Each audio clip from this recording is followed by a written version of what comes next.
Hey, what's going on, you guys? This is Bart coming to you from TST Industries in Florida, bringing you another episode of TST Garage. In this episode, we have a brand new 2019 Kawasaki ZX6R. We'll be showing you the installation of our new Elite-1 Fender Eliminator on that bike. Besides the Fender Eliminator, we do have a beautiful integrated taillight for this bike. We have a flasher relay, signals, all sorts of good stuff that you can find on tstindustries.com. In this video, we will be focusing on the Elite-1 Fender Eliminator. The base component of this Fender Eliminator is our beautiful CNC machined black anodized alloy base that accepts the standard Fender Eliminator or our Elite-1 adjustable. The adjustable enables you to loosen some screws and fine-tune the hanging angle of your license plate, whereas this just does the basic job of holding your license plate on a fixed angle. The standard version is made of corrosion-resistant steel and it's black powder coated. It gives you good durability, but it serves only as a basic function of holding the license plate at a fixed angle. This adjustable version is made of CNC machined 6061 aluminum, black anodized, looks like gunmetal. It's a nice upgrade and it gives you the ability to adjust your license plate angle. So once you ditch this shovel back here, you will be doing away with your license plate light and your signals. It is possible to remount the OEM signals on our setup. We do have some videos portraying this on a Ninja 400 and the Z125. We won't be getting into that because most guys really want upgraded signals or an integrated taillight. For the license plate light, we do have this low profile version license plate light that we designed in-house. It goes behind your license plate and clamps in between the bracket and the license plate itself, and it wires in with these really nice removable, reusable connectors. So we'll be showing you the installation of these products, but if you want more information on these other peripherals, please visit tstindustries.com, and also we'll be launching some other videos covering the installation of these parts on our YouTube channel. So for now, I'm gonna stop yapping. I'm really excited to get this on the bike and show you guys how great it looks. Let's start wrenching. First step, we'll be removing the license plate off the bike and keeping the hardware that currently holds it on. We'll be reusing all of that. Now let's go ahead and get rid of the seats. On this particular bike, the key unlocks the front driver's seat. And there's an additional cable pull that removes the passenger seat. Now we have access to all this good stuff here. We'll start pulling out some fasteners. All right, so now using a 4mm Allen, we'll start removing these fasteners here. The rearmost here is a longer one, and it has this nylon washer on it. The mid fastener is a short one. Also has a washer on it. And the forward one is a longer fastener, but has no washer. So keep track of these fasteners you're taking out. We'll be putting them in back in the same order they came out.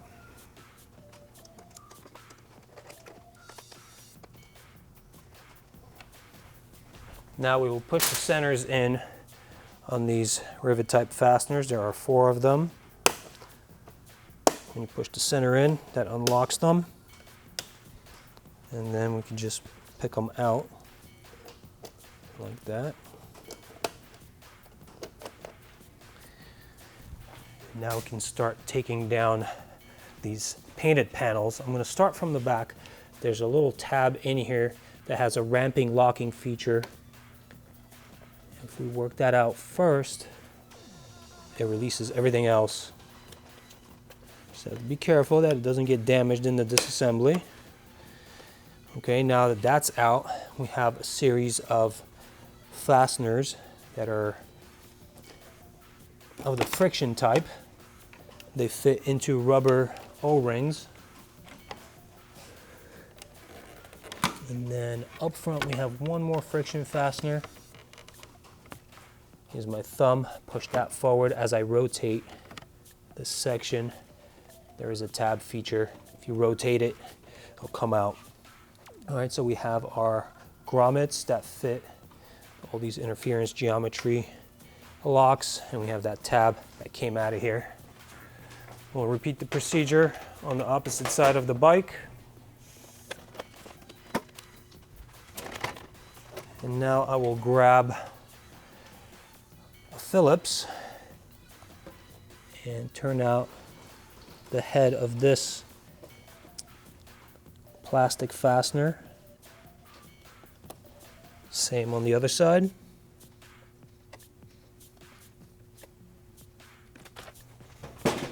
Now this panel is pretty much free. We just have a cable routing system here that unlocks, and we can put that to the side as well. Now that we have access here, we'll need to remove this 10mm head and this 10mm head fastener, and that will give us access to the screws for the fender. They're underneath.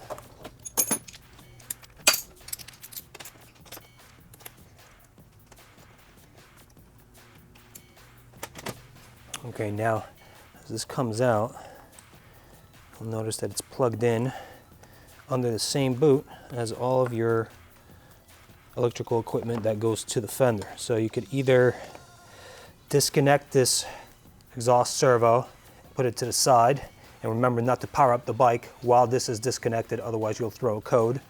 Or you can just leave it hanging like this. What I'll do is grab a rag to protect my plastics.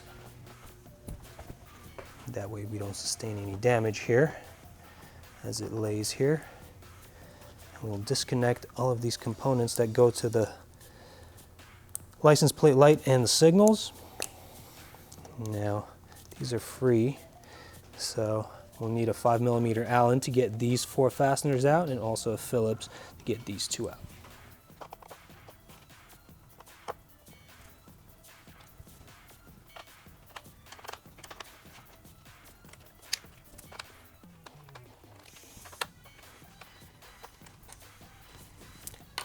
Once I get down to the last fastener here, I will support the fender from the bottom with my hand so it doesn't just drop.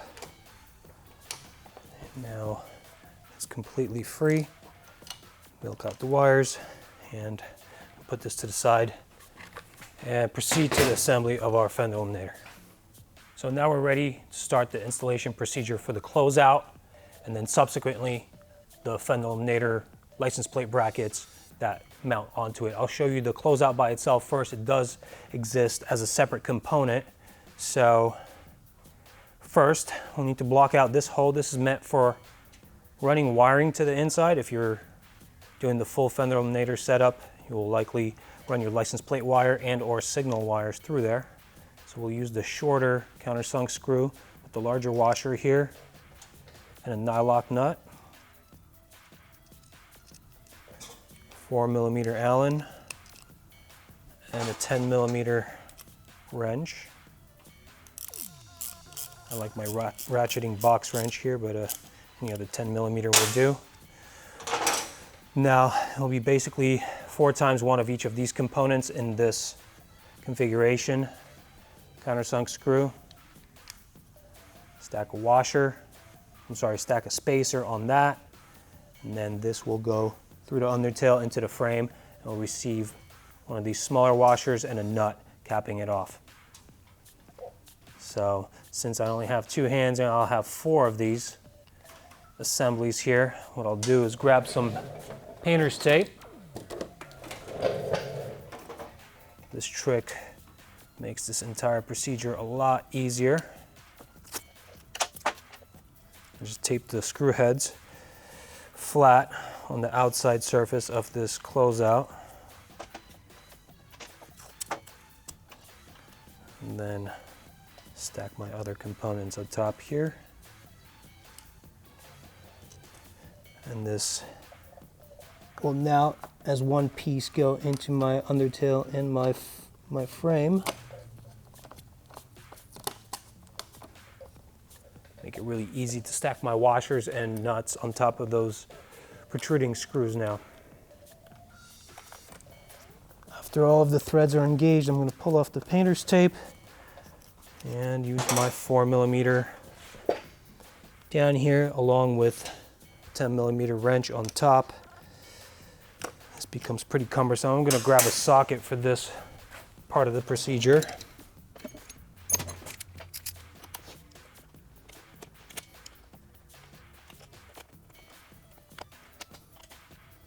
Now we do have a little bit of free play in here, so I would encourage you guys to align all of the edges to your liking before locking down on the fasteners, making sure that the gaps are equal everywhere. The other thing I want to mention is that we are using nylon spacers in between this aluminum plate and your undertail. They will be able to be squished if you over torque them, so use best judgment there. If you're not using a torque wrench, if you are using a torque wrench, do not exceed 9 foot-pounds. We do have nylock nuts capping off this connection on the inside, so you don't need any thread locking compounds or anything like that. The nut itself is a locking feature. So there you have it. This is the closeout in its mounted position. This is what it looks like. If you are only installing the closeout setup, then you would fast forward to the end of this video and see the reinstallation of all the other components. At this point, we're going to show you how to install our standard Elite-1 Fender Eliminator with this setup. I do encourage you guys to put all of these components in place before going on to this portion, even if you've bought the standard setup, because this will enable you to clamp your spacers underneath this closeout. So at this point, I will back out on the rearmost screws out of the nuts and take them out. Like I said, our spacers will be held clamped in there, so they shouldn't shift position. We'll have a much easier job of performing the next steps. All right, so now we'll take our standard Fender Eliminator, one of the cap screws that came with it.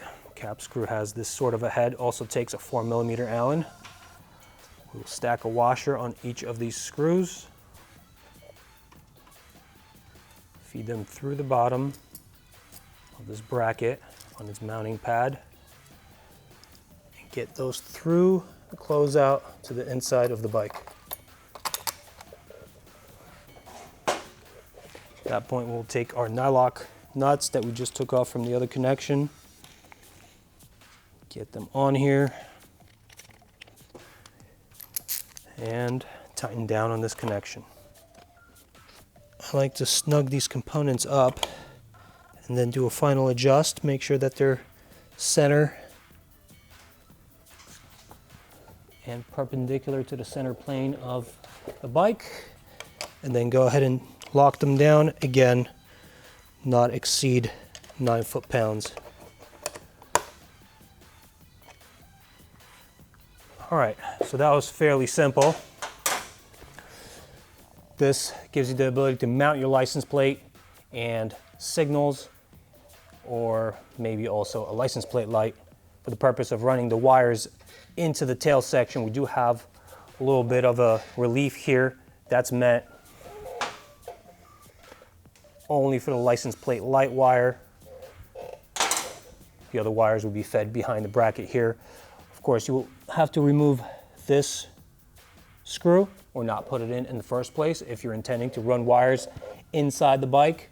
And I would encourage you to do all of your wiring at this point before you get to the reassembly portion of this video. I'm going to take this down one more time and show you guys first the assembly of these components here, because they do come in a kit of separate components. So first we'll pre-configure this and then put it up on the bike, and we'll finalize the installation with this already on, and we'll go on to the reassembly of the components in the reverse order of disassembly. All right, so now we have the screw and the washer that we took out of the previous version of Fender Eliminator. I'm going to reverse those and feed them in from the top, have them protrude from our closeout here. We have these hinge bosses that are included in your adjustable kit. We will be threading these onto these screws, making sure that Take a look at this geometry here. They look like they swoop to one side. It'll leave them swooping towards the rear of the bike. Before we get those on, I'll tell you guys, it's highly recommended to use a medium strength Loctite or some thread locking compound of medium strength on these threaded connections so that when you go down the road vibration doesn't make your parts come off. I'm going to apply just a little bit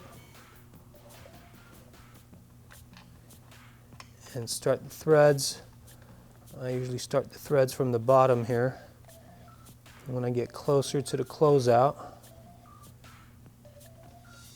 I use my 4mm Allen from the top so that I don't put any marks into my nice black anodized surface here. Okay, now it's really important to configure these two parallel to each other and parallel to the center plane of the bike. This will ensure that the hinge that they are supposed to be a part of is actually on the same axis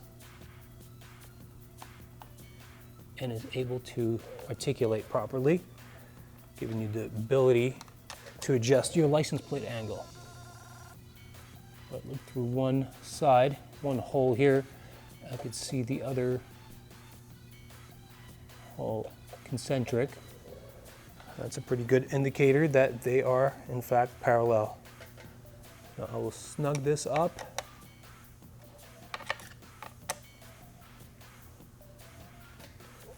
And then we'll grab these brackets. We have these L brackets that fit onto the shoulder portion of this hinge. It actually has a hole that has the inner diameter the same as the outer diameter of this hinge. It enables centering and articulation. You see the orientation that I'm installing it in. It's going to look like this. When they're on here, the angle is going to be swooping down towards the rear. For that, I will take one of those cap screws that came with the kit, stack a washer onto it, get some thread locking compound on there, just a little dab. This fastener also uses a 4mm Allen. I'm just gonna bottom it out, not tighten it. We can go through an adjustment procedure later. Repeat the steps on the other side.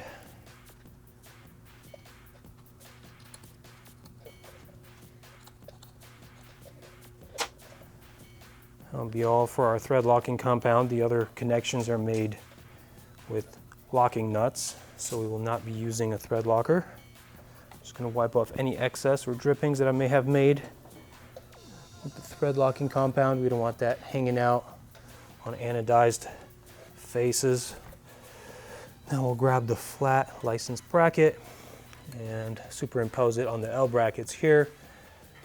It's evident that we will be using the center screws among the 3 packs on each side. We have a M5 short countersunk screw on each side. Goes through. It's capped off by that nylock 5mm nut.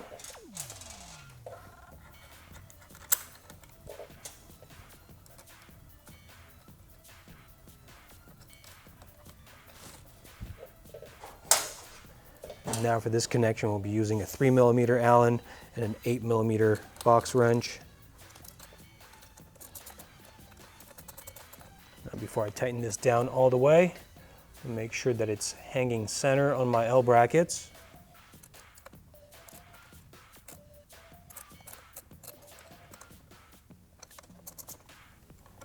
It's center, you can lock down on this.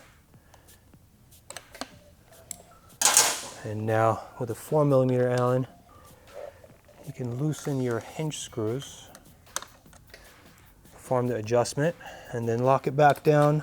What I'm going to do is just leave this for the very last step once we have the license plate on here, it'll be a lot easier to judge where we need to put it and make sure that we don't have contact with the tire upon suspension action. At this point, we'll just jump back in and go in the reverse order of disassembly, get everything back together, and then put the license plate on. At this point in your assembly, if you're running wires into the undertail and connecting them, those connections should already be made, and everything here should be ready to go for the reinstallation of all the OEM components.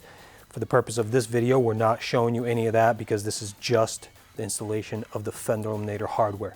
So at this point, we'll just replace these components where they came from and start off our reassembly.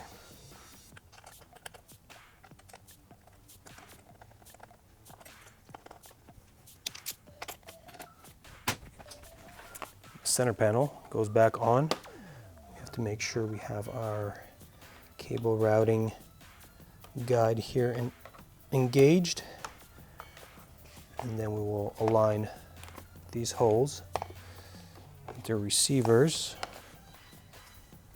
up here.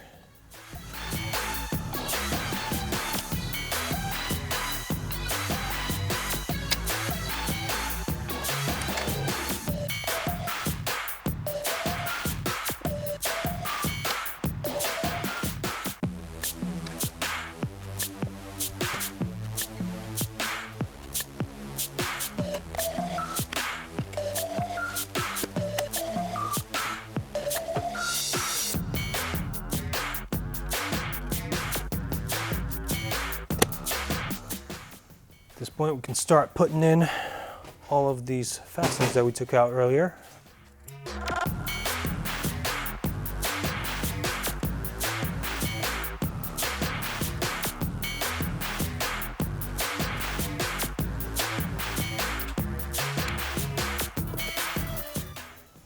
Just a quick tighten of all these fasteners. Have these going into rubber well nuts. We'll not be over tightening them. They do not have a hard stop. These actually here do have a hard stop, so you can tighten them pretty good. And the rearmost ones also going into well nuts. We don't want to over tighten them. Now the seats go on, and we're ready to put the license plate on. So I'm going to use the same hardware that I had on the bike before I started my project here. If you do not have any hardware didn't come with your bike, we do have these reflector screws that you see me using here. They are separate items, so if you want to include them on your order, you just drop them in your cart and they'll be included. All right, now I'm going to center my plate, lock it down. As you can see here, a pretty aggressive angle going on here. I think I'm going to want to decrease that. So I will unlock my hinge screws, and then I'm able to pretty much adjust any angle here. This angle will probably not be advised. If you have a double rider, hit a good enough bump, there is a good chance your tire will hit it. So you want to get it up here somewhere. This also looks very nice to me. All right, and we're done. Hope you guys enjoyed this video. We'll catch you at tstindustries.com, where you can find more info and more pictures of this product on the bike, along with other products that we've made for this beautiful motorcycle here. We'll see you there.